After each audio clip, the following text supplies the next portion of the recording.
Brand new day में हमें Hulk चाचा देखने को मिलने वाले हैं, ये तो ट्रेलर से कंफर्म हो गया है। पर क्या हमें हल्क चाचा इसके अंदर भी स्पाइडरमैन से पिटते हुए देखने को मिलेंगे? और हर बार मार्वल ऐसा क्यों करता है कि हमेशा हल्क को ही वीक दिखाए और किसी से भी पिटवा दे? आज की वीडियो में हम इसी चीज का ब्रेकडाउन करने वाले हैं, क्योंकि एक टाइम था जब हल्क को सबसे ज्यादा पावरफुल स्ट्रेंथ वाला सुपर हीरो माना जाता था। अगर आपको याद होगा 2012 वाली वो एवेंजर, जिसके अंदर हमें हल्क की फाइट देखने को मिलती है लोकी से, और लोकी को वो उठा उठाकर पटक पटक कर मारता है। अगर प्रेजेंट टाइम के अंदर कोई भी बंदा बोल दे कि उसका हल्क फेवरेट है, तो सारे उसे यही कहकर चिढ़ाते हैं कि वही हल्क जो थॉर से पिट गया था, वही हल्क जो थेनोस के सामने भी नहीं टिक पाया था। और यही एक कारण है जिस वजह से जो हल्क को पसंद करते हैं, उनका डर यही है कि ब्रांड न्यू डे के अंदर भी ऐसा ना हो कि स्पाइडरमैन भी उसे पेल कर चला जाए। और हर बार हल्क के साथ ही ऐसा क्यों होता है? हर बार हल्क को ही इतना वीक क्यों दिखाया जाता है? क्योंकि मुझे आज भी याद है 2008 में आई इनक्रेडिबल हल्क और एवेंजर जो 2012 में आई थी। इन दो मूवीज में जिस हिसाब से हल्क की रेस दिखाई गई है, जैसे हमें हल्क दिखाया गया है अनकंट्रोलेबल, वैसा हल्क हमें प्रेजेंट डे के अंदर तो अभी तक कहीं नहीं देखने को मिलता है, जहां लिटरली वो एवेंजर के अंदर लोकी को मच्छर की तरह मसल देता है।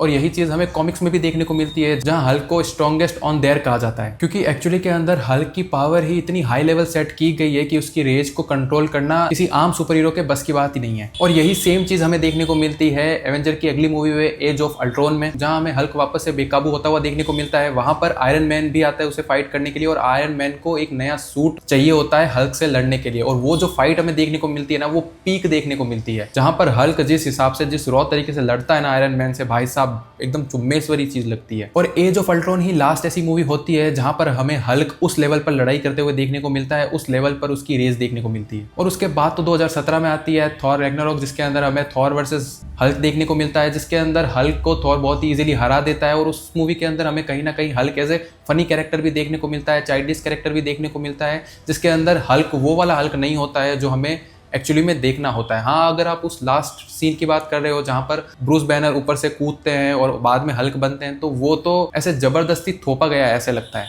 वहीं उसके बाद में 2018 में आती है एवेंजर्स की इन्फिनिटी वॉर, जहां पर स्टार्टिंग के 10 मिनट ही देख लो, उसी के अंदर हल्क इतनी बुरी तरीके से थैनोस से पिटता है कि क्या बताऊं। और थैनोस उसे इतनी बुरी तरीके से पिटता है कि वो सीधा जाकर गिरता है डॉक्टर स्ट्रेंज के पास में। और उसके बाद में वहां से उस पूरी मूवी में आप देख लो, वापस से डॉक्टर ब्रूस कभी हल्क बनते ही नहीं है, मतलब इतनी बुरी तरीके से पिटते हैं। क्योंकि उस मूवी में हमें थोड़ा बहुत कन्फ्लिक्ट ही देखने को मिलता है हल्क और ब्रूस बैनर के बीच में, इस वजह से हमें उस पूरी मूवी के अंदर ही ब्रूस बैनर वापस से हल्क ट्रांसफॉर्म में कहीं नहीं देखने को मिलते हैं। और उसके बाद में 2019 में हमें एवेंजर्स की एंड गेम देखने को मिलती है, जहां पर हमें ये पता चलता है कि ब्रूस बैनर जो है वो परमानेंटली हल्क बन गए हैं, मतलब कि बॉडी जो है वो हल्क की है और ब्रेन जो है वो डॉक्टर ब्रूस का है। और इस मूवी में हमें काइंड ऑफ स्मार्ट हल्क देखने को मिलता है, जो कि लोगों की मदद करता है, काइंडनेस, लोगों के साथ फोटोज खिंच जाता है, मतलब वो वाला डर कहीं पर भी नहीं नजर आता। और इसी वजह से हल्क का जो वो मॉन्स्टर वाला आर्क होता है ना, वो पूरा का पूरा डिस्ट्रॉय हो जाता है, पूरा का पूरा खत्म हो जाता है। और इन जितनी भी मूवीज में मैंने आपको बताया है हल्क के बारे में, इन सभी मूवीज में हमें हल्क कहीं ना कहीं एज अ सपोर्टिंग रोल ही देखने को मिलता है, साइड किक देखने को मिलता है। वहीं उसके बाद में हमें सी हल्क देखने को मिलती है सीधी,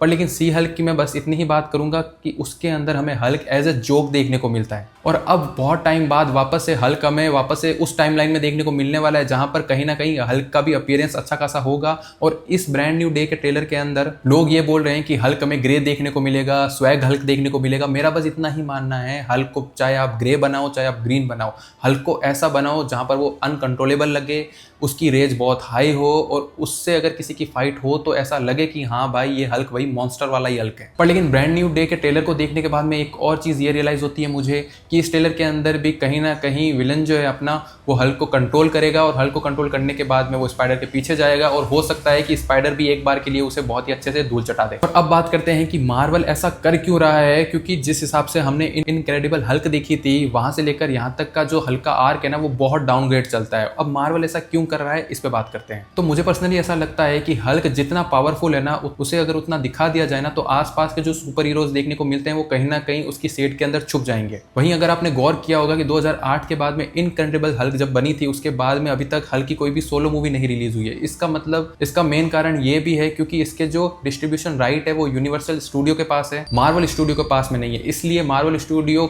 हल्क को लेकर अपनी सोलो मूवी बना ही नहीं सकता। इसीलिए मार्वल स्टूडियो क्या करता है, हल्क को सिर्फ और सिर्फ सपोर्टिंग रोल में या फिर इस टाइप के रोल में यूज लेता है, जहां पर और भी बाकी के कैरेक्टर्स हों और बीच में उसे थोड़ा बहुत डाल दिया जाए। पर आप लोग सोच रहे होंगे कि सीरीज के अंदर ऐसा क्यों नहीं हुआ, तो सीरीज पर यह चीज अप्लाई नहीं होती है। और मार्वल इस डिस्ट्रीब्यूशन के लफड़े में नहीं पड़ना चाहता है, इसीलिए 2008 के बाद में हमें एक भी सोलो मूवी नहीं देखने को मिली हल्क की, जिस वजह से कहीं ना कहीं हल्क का जो वो आर्क था ना, वो पूरा का पूरा डिस्ट्रॉय हो गया, पूरा का पूरा खत्म हो गया। क्योंकि हर सुपर हीरो को स्ट्रेंथफुल पावरफुल दिखाने के लिए उसकी एक सोलो मूवी होना बहुत जरूरी है, जिससे हमें ये पता चले कि उसका आर्क क्या है और वो कितना अनबीटेबल है। और मार्वल स्टूडियो का यूनिवर्सल स्टूडियो के साथ में ये जो डिस्ट्रीब्यूशन का लोचा है, इस वजह से मुझे लग रहा है कि कहीं ना कहीं हल्क का जो वो हाई लेवल है ना, वो दबकर रह गया है और अब हमें हल्क सिर्फ और सिर्फ हर मूवी के अंदर एज ए सपोर्टिंग रोल देखने को मिलता है। वहीं मार्वल स्टूडियो हल्क का कैसे यूज करता है, अगर आपने देखा होगा अभी तक 2012 के बाद में जब कभी भी कोई सुपर हीरो इंट्रोड्यूस होता है तो उससे पावरफुल दिखाने का एक ही तरीका है कि उसे हल्क के सामने खड़ा कर दो, हल्क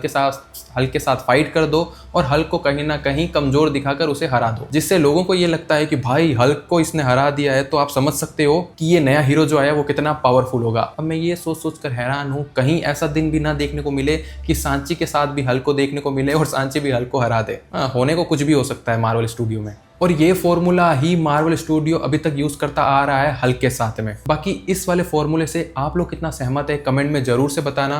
बाकी क्या आपको लगता है कि ब्रांड न्यू डे के अंदर भी वही सेम फॉर्मूला यूज होने वाला है हल्क के साथ में?